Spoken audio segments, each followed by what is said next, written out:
Hello, my name is Zachary Williamson, and I am excited to do the inaugural stream of Beat the Rake DFS. So make sure you hit the like button, hit the subscribe button. For those who don't know, I have been doing coverage for a site called Daily Play Action for the last 5 years. Unfortunately, that site had to stop and close its doors. Just didn't make it, but I've been playing DFS professionally for 2 years now. I've decided to break off on my own with another person I was working with, Nick, and we are going to be doing this Beat the Rake DFS. Obviously, we have a couple tiers. Just first and foremost, I'm Canadian, so this is transferred in Canadians.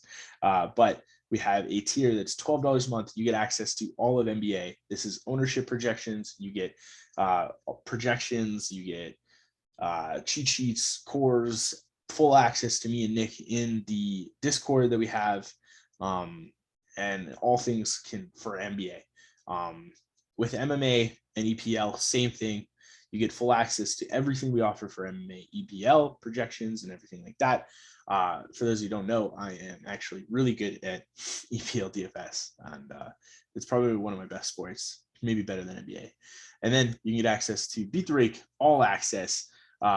Again, this is 2150 American. Again, my money is worth less than your guys, so it transfers up to 29.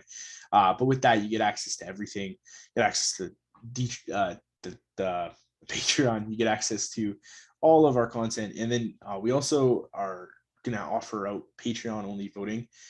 So we're going to have things that we're going to be deciding, and you guys can help us make those decisions and make sure we get to tailor everything you want for the Patreon access that you guys get. So join our Patreon. Really appreciate anything. Really appreciate all the support that we've had so far. And excited to do the stream. But let's jump right in. We'll start with the first game. We have Miami and Washington is what I have currently on my docket, if you will. This game's actually been bet down quite a bit. So it opened up with a 214. It's down to 206.5. Miami Heat still favored by 4 or by 6, but I will say the way this game has moved, it makes me wonder if Jimmy Butler is going to be out. So he's currently questionable right now. We did have Tyler Hero ruled out. There's no Bradley Beal on the Washington side. That's pretty much what we're getting in terms of ownership, in terms of this game. So with Jimmy Butler questionable, Miami is really something we have to wait on. Now, if Jimmy Butler is in, I think Jimmy Butler against Washington is okay. I think you could maybe take a shot on one of the value plays down here because we do have no Tyler Hero. He's doubtful to play. Max Strus is going to play. Cody Martin is questionable. So with these wing guys, if you're familiar with Miami, basically it's usually Lowry, Butler, and then you get Hero coming in, and you have Bam, and Tucker plays his role, and then Robinson is in there. And then so without Hero, we're taking that out, and then that probably brings into play Cody Martin and Max Strus. I don't think you can play both of them in the same lineup. I think you can take shots on either. If Cody Martin is out, I really like Max Strus, and it also helps Duncan Robinson. I don't love Duncan Robinson for cash, just not anybody with a floor. But in GPPs, 3,600 on a slate that doesn't have a ton of value, you could definitely look at Duncan Robinson in GPPs. If he gets hot, he could win you the slate. So, yeah. And if Jimmy Butler is out, this is just going to make the Miami Heat look way more better. Bam Adebayo's 9,000. He's been priced up. He's been killing it lately. If you see his game log, we're looking at 49, 45, 55. Done really well the last 3 games. And Washington doesn't exactly have the best defensive players. Thomas Bryant's okay. Daniel Gafford was good defensively, but he's not really in the rotation anymore, and he's out for today anyway with COVID. And then Montrezl Harrell, we know, is Montrezl Harrell. So I do like Bam with Butler, but without Butler, I think Bam at 9,000 looks a lot better. He's just does so much more without Butler on the court. So keep an eye on Butler's news. I don't believe we have it. He's questionable with this nagging toe injury that he's done. I think he's played through it the last 3 games. So it's probable that he ends up going, but if for whatever reason he ends up out, Bam opens up. Kyle Lowry looks way better as well. This team just looks a lot better without without Butler, and obviously no Tyler Hero. So you can get some of the value guys here. On the Washington side, there is no Bradley Beal. And so it's kind of rinse and repeat. No Daniel Gafford, but he hasn't really been playing into the rotation anyway. It's basically been a complete split of Harrell and Thomas Bryant. Thomas Bryant getting up there in minutes slowly but surely, 17, 16, 20. I don't know if I get there, but he's always worth a shout. It's just the center, the cost of the position is tough because center obviously has a lot of good value normally and just high upside plays. They occur a lot of fantasy points, obviously. And one thing I will say is Hachimura has been playing at the 5 significantly sometimes. So you can see his minutes are getting up there and around 20 minutes or so. Again, not someone I'm in love with, but just that center split looks tough. Harrell looks okay. He's looked really good the last little bit, and people haven't been playing him because they just have been overcompensating for, I think, Daniel Gafford. But like I said, Gafford's out. I will say because Gafford's out, that might push more people to Harrell, and then which if his ownership is higher, I probably won't get there as much as I would have. This team for me really comes down to Kyle Kuzma and Spencer Dinwiddie. Obviously, Dinwiddie looked miserable against Phoenix, but Phoenix is really good defensively. He had a really good game against Philadelphia. I will say, like, if Butler's in, I don't know who Butler would guard. He'd probably guard Kuzma. Lowry's not the best defensively anymore, so you could get Spencer Dinwiddie in a good spot. The ownership's going to be there though at 6,200. Yeah, and then I think like you can take shots on Denny depending on the way the things break, but there's not much here for Washington. Kind of just Kuzma, Dinwiddie, and I'll sprinkle in maybe some Harrell. If you really want to get to Aaron Holiday, like I understand there isn't a lot of value on the slate so far, but at 3,100, it's okay. Like it's not my favorite thing to do. So we'll move on from this game. Not overly excited about it. This next game is actually really exciting, and that is going to be the Toronto Raptors at the Charlotte Hornets. This game, I believe, has the highest total on the slate. No, second highest total behind the Phoenix Chicago Bulls game. And Charlotte is just a great matchup for most teams. This game, currently Toronto is favored by, I think, half a point or 1.5 points. So it's great. And if you play NBA TFS, you know how Toronto works. They run a very tight rotation. And so you can really get to the starters, and that's pretty much it. Siakam, Van Vliet, Anunoby, Trent, and Barnes kind of tend to be the guys that you're going to get to. I really like Van Vliet at 8,500. I think he makes a lot of sense. Shout out to Van Vliet. I am a Raptors fan, but I'm not biased. I don't play the Raptors very often, but you can see like he's playing around 32 to 40 minutes a night. Got up to 54 against Miami, obviously, in that I think it was a double overtime game. But he's just solid, and for some reason his price keeps going down. I really don't understand it. Like you can see 8,600, 88. Like at one point he was like 9,300, and then just completely dropped off. Got up to 10K, 10.2. And so against Charlotte, 8,500. I saw that, and I'll probably be there in cash. I'll definitely be there in GPPs. So just shout out to Fred VanVleet. I think he's one of the better players on the slate. Pascal Siakam, same thing. I really like Siakam as well. I don't think people are realizing just how much minutes the Raptors play. Nick Nurse is a flat out liar. He said he was going to run deeper rotations, and he just has not. He's going to run these guys on the ground, but it makes great plays for fantasy. So Siakam, VanVleet, and Anunoby. I will say, like, usually I don't put caps on who I'm going to play out of Siakam, VanVleet, but I usually will go like at most one of Barnes and Anunoby, Trent.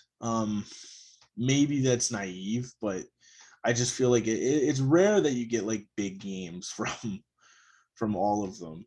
But against Charlotte, maybe it's a thing. Maybe I go max 2 of Anunoby, Barnes, Trent, and then just like max 2 Raptors or something like that. I don't believe there's any like real big injuries here on the Charlotte side. I know there's not on Toronto. Cody Martin is doubtful. James Booknight is doubtful. So what that's going to do is that's just going to make their rotation even tighter. You got LaMelo, Bridges, Rozier, Plumlee, Oubre, Hayward, PJ Washington, and so that's probably what you're gonna get is you're gonna get like maybe a 8-man rotation. You might see a little bit of Ish Smith now with no Cody Martin or James Booknight. What that's gonna do again, it's gonna catapult these guys into your lineups. LaMelo Ball, a little bit expensive, 9,400, but you can never say no to that. I really like Gordon Hayward. 5K is just too cheap. I know he had a down game against Miami. He didn't play much, but like he's averaging value, like 6x value at this price. I think his minutes have been trending upwards. That was a blowout, so he probably gets more than that. And if you take Cody Martin out of the rotation, he maybe gets back into this like 36 range here. So at 5,000, Gordon Hayward is probably like one of the best plays in the slate. Now with no Cody Martin, that just solidifies Kelly Oubre's minutes more as well. So I love these guys around the 5K range for Charlotte. I think they make a lot of sense. I think you can get to like Bridges as well. He always looks good. And I believe it wasn't. I think one of these guys just had an insane game against Toronto the last time they came through. That Toronto was short though, if I remember correctly. But I really do like this game. This game is one I'm going to be targeting. And I think you should as well. So moving on. We have the Phoenix Suns at the Chicago Bulls. And this game is actually the highest total on the slate. And it mostly comes in with the Phoenix Suns having a 117.7 total team total. And I will say they've gotten some of their players back. Like I think it was last week. They had no Ayton, they had no Crowder, and Campaign was obviously who's still out. So it was allowing like things like Cam Johnson to get up to like 6K. His price come back down to earth. I don't really love him. He does okay for what he's worth on a 5-game slate. If it wasn't a 5-game slate, like if this was like a 10-game slate, I probably wouldn't even be looking. But where I really want to look is Chris Paul has been playing really good. Had a little bit of a down game against Washington, but again, that game was just like so low total. So you gotta kind of like look past that one and look at the games where without Cameron Payne, he's been pushed up into this like 39, 40-minute rule. And I know 96 is expensive. 96 price tag is expensive, but you really do have a realistic ceiling of around like 63 points against Chicago. There's no Lonzo Ball. There's no Alex Caruso. They're terrible defensively. Like I think even if Kobe White doesn't play, like they're bad defensively, but if Kobe White plays, like he's a liability on defense. Devin Booker, same thing. Had a little bit of a down game against Washington because that score was so low. Didn't play a lot of minutes. I think there was a little bit of a blowout, and Washington brought it back to make it look a little bit more realistic. But he was pushing into this like 40-minute range as well. And so while I maybe don't want to play both of them in the same lineups, I think getting Devin Booker and Chris Paul in the slate makes sense. Bridges went off randomly a couple games in a row. 40, 40, 40, 43, 49, 40. I don't know if I like him at 6,100. I think I probably won't be chasing this.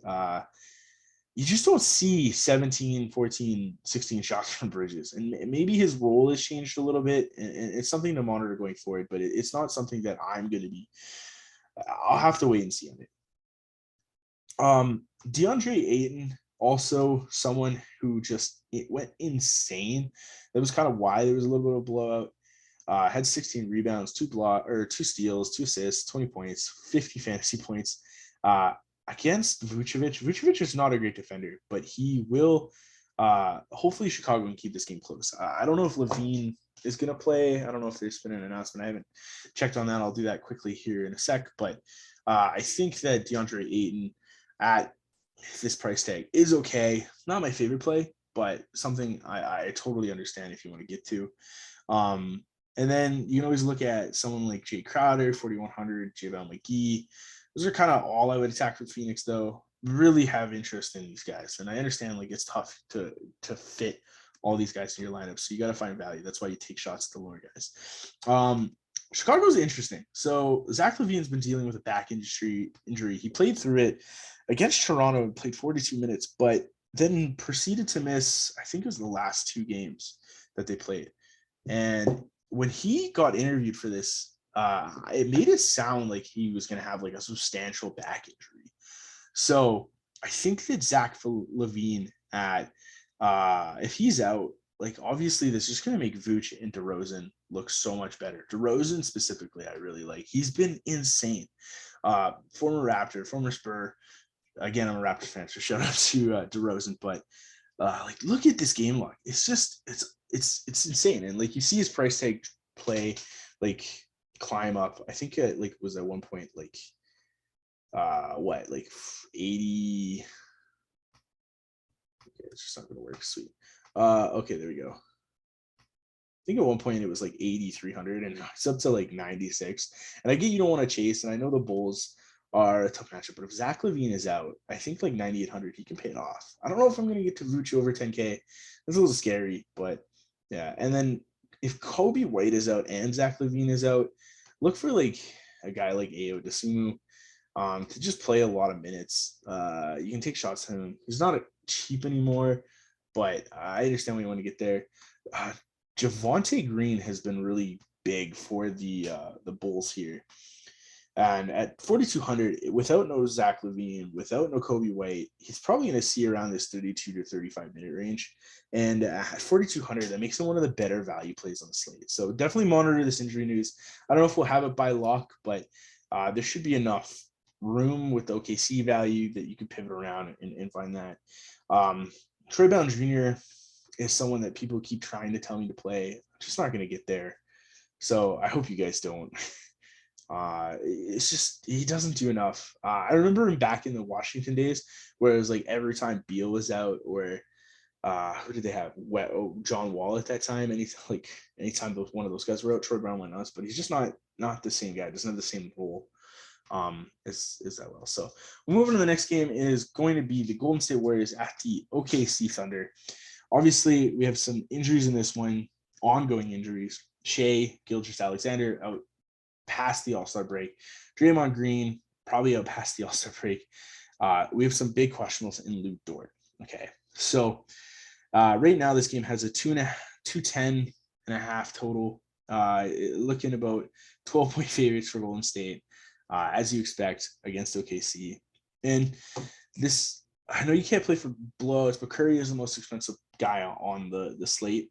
I think you can take shots at GPP. I don't think your conventional cash strategy is to go to Curry.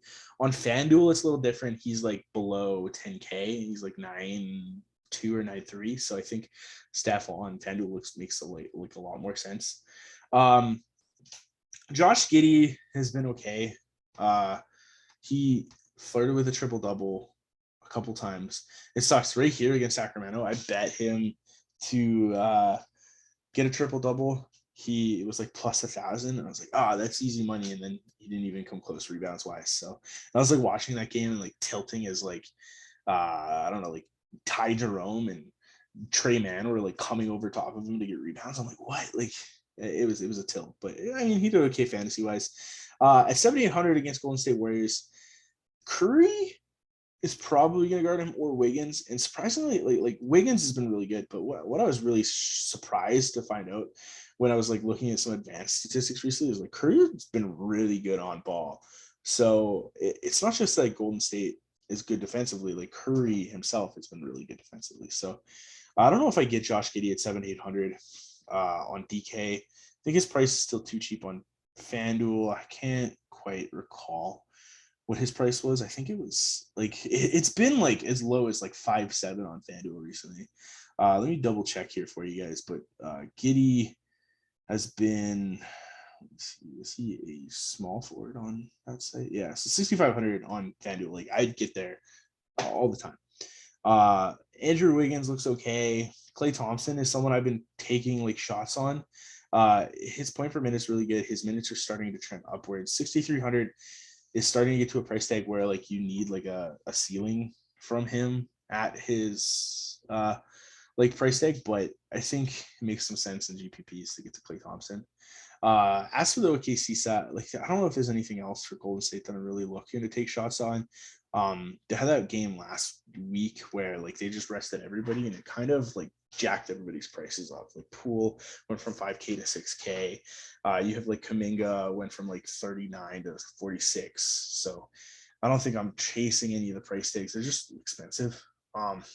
But if Otto Porter comes back 5,200, I don't hate it. I don't love it, but I don't hate it. I'd understand if you went there. For OKC, obviously, like the big news is Lou Dort. If Lou Dort is out, you can play a lot of people from OKC. That makes like the Trey Mans of the world. That makes like the Ty Jeromes. The one thing that's interesting too is Pokusevski got sent to the G League today, and he played 26 minutes last game against Sacramento. So if for whatever reason Lou Dort ends up out, I think you see more minutes for Diakite. I think you see more minutes for like maybe Favors. No, it probably just solidify Ty Jerome's minutes, and you probably actually see the minutes people thought Kenrich Williams was gonna see, because like when Poku played, I jumped off Kenrich Williams. He's a little bit more expensive than I'd love to pay for him, but if Lou Dort is out because there's no Pokusevski, I think that you can get a lot on OKC. If Lou Dort is in, I like Lou Dort. 6,100, dude has had like a 30% usage rate since Shea went down. 47, 35, 46, 37. He's just underappreciated. This dude's like, why? Like really good defensively. Really like when he has the usage, he has great fantasy output. So I think that Lou Dort does make some sense at 6,100. He's probably my favorite play in this game if he plays. If he's out, like I said, you can get to like the Ty Jeromes of the world. If he's in, maybe you can get to Trey Man. I don't know. I don't love it though, especially against Golden State. So it's a lot of it's going to come down to the Lou Dort injury news. And then we'll go on to the last game of the night. So this is like a pretty ugly game, but there's some spots that you can take and watch it, because I don't want to play this game very much. This is going to be the game that like goes to like double overtime or something like that. But I don't know. It's got a low total. It's been bet up to 218.5. Started at 213.5. So that's decent that it's been bet up. Means that like some people have faith in this. Maybe more so than I do.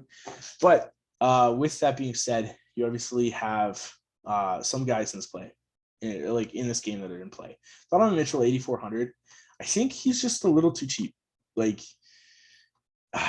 I know he only played 21 minutes against Brooklyn. That was his first game back, but that was a blowout, and he had 42.75 fantasy points. 8,400. He just brought his price down from 9K, right? So I get, and the only thing was injuries, and it was a concussion. As someone who's dealt with like a ton of concussions, once you're back, you're back, right? Like the big issue with concussions is like the lingering post-concussion syndrome. But once you're able to go full steam ahead, you're usually good to go. So I don't think we're going to see him limited. I think this 22 was literally just a sheer fact of the blowout, and they didn't have Harden in that game either. So I think that Donovan Mitchell at 8,400 is like up there with Fred VanVleet in terms of like my favorite plays in slate. As for like the other Utah pieces, there isn't anybody that I love. I think like Bogdanovich is priced out. I think Connolly's probably priced out. Hassan Whiteside might start. He came off the bench last game as his first game back against Brooklyn. Or maybe it was his second or I don't know. But I think, yeah, it was his first game back. He had been hurt with a back injury. They don't have any Gobert. And I think that like it's possible that he starts. If he starts, I'll probably get a lot more. If he doesn't, I'll probably try to find a way to get off him. But as this is the light game, might not have that news. It could be difficult. So I think Whiteside's okay. Not anything I'm clamoring towards unless we get news ahead of time that he's starting. Because there's no Joe Ingles, this Rudy Gay news is kind of more important than we think. So he left last game with an injury. He had a little bit of a knee injury, didn't come back. So I think if he is ruled out, that sorry, I'm just reading this. Shooting around. So he missed shoot around today. That's pretty important. I don't know if he plays, and without him playing, like they're just really short. Like Clarkson, if he misses two, like he did go through shoot around, but like that's when you get like guys like Royce O'Neal like playing like 30 plus minutes, right? Like 34, 35 minutes, 4,200 makes a lot of sense on this slate in particular. But like then you guys get like Trent Forrest playing like 30 minutes. If Clarkson back, I don't know if Trent Forrest gets there, but if Rudy Gay is out, like Trent Forrest is probably okay. Maybe you get like Elijah Hughes. No, probably not Elijah Hughes, but I don't know. Just monitor like the starting lineup for Utah. Try to make some pivots. Watch out for Rudy Gay. And that's kind of it. So just to recap, like the slate, I'm really attacking the Toronto team. I'm probably gonna do this in a lot of lineups from this game and just go like Hayward, and then maybe I'll go like Oubre as well. Now that his minutes are a little solidified, and like they'll be in a lot of my lineups. Heck, I might even do that. So we'll see. Make sure you guys hit the like button, hit the subscribe button, and just a quick reminder: make sure you follow the Patreon, or you go in and join the Patreon. We appreciate all the support, and we're just trying to grow, trying to give you guys the best content for cheap. This is American pricing is $12 and $21.50. So thank you guys so much. Hit the like button, hit the subscribe button, and look for more content. I plan on jumping back on and doing an EPL stream for tomorrow's 3-game slate tonight. So good luck out there, and go get it, guys. Cheers.